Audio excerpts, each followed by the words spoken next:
Hi, I'm Dr. Mary Kay Keller, and I'd like to tell you a little bit about infant massage and how it found me in my life. And to let you know that I'm doing this today because I'm not only a certified infant massage instructor, I also hold a seat on the board of the International Association for Infant Massage, the USA chapter, as the vice president. And I've also conducted research on infant massage and looked at the critical review and can tell you that without hesitation and full confidence that infant massage is a bonding, it's a science-based bonding activity between parents and caregivers. Ranks right up there. It doesn't replace breastfeeding. However, it is an intense emotional and physical bonding experience and promotes that for parents. And so I also teach at a university where I teach applied family sciences, and I work with parents and families and teach infant massage and other tools for parents to support the bonding between and the attachment between them and their children across the lifespan. And that's the point, is that this isn't just about when they're babies. This is something that builds the attachment. See, bonding happens with the first engagement, but attachment is what happens after bonding is repeated consistently over the lifespan. So, infant massage found me. I didn't find it. I'll tell you a little bit about my background. I have a very high ACE score. If you don't know what ACEs is, that's Adverse Childhood Experiences. Um, it was pretty terrifying as a kid, and I hadn't been touched a lot. And in high school, I went into high school at 5 foot and came out at 5'2", and then I grew another 2 inches during the time that I had my babies. And I think a lot of that, of course, is because we're developing as teenagers and we start dating and we get more touch. And then also becoming a mother, there was a lot of skin-to-skin contact, and it probably stimulated my growth.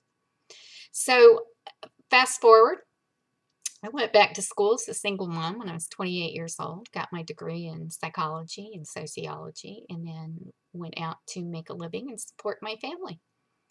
And one of my first jobs was at Head Start, and I ran across a training that they had there. It was a brand new program out west, first west of the Mississippi, they said. It was an early parenting, PCC, parenting centers that they called them back then. I think now it's called Early Head Start.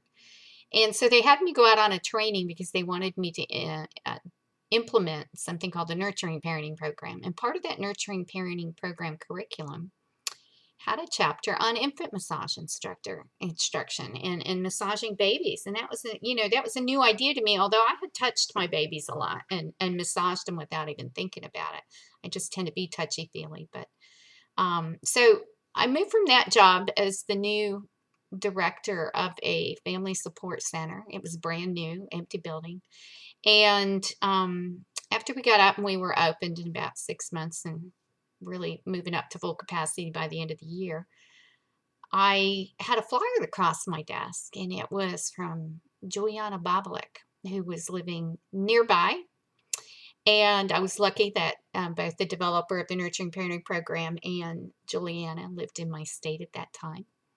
And I decided to go take this infant massage training, instructor training, to be able to teach parents how to massage their babies. And it profoundly changed my life. I had become touch averse of myself. It was okay for my children and close people that I considered very close to be able to touch me, but I was touch averse to the general population. And so I had begun going down after I took the training. I started going down to the local massage college because they had students who would need people to come in, and I could pay $20 and get a half-hour massage. So I had to reteach my brain how to be able to accept touch in a nurturing way.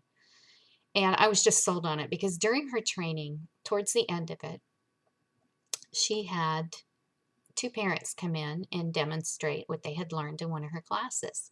So there was a mother who came in with her baby, but what struck me was this father who came through the door in a business suit with his briefcase and his cell phone at the time, and then he had his baby in the bag in the other hand. And he came in and he sat down all of his business stuff and sat down in his business suit on the floor, laid his little daughter out there on the mat, and started massaging her. And you could clearly see with both this mom and dad, nobody else in the room existed except for those little babies. And I was so moved by this to see these parents. Little did I know that not only would I go on to teach infant massage, and we did implement it in our, it was called the Box Elder Family Support Center.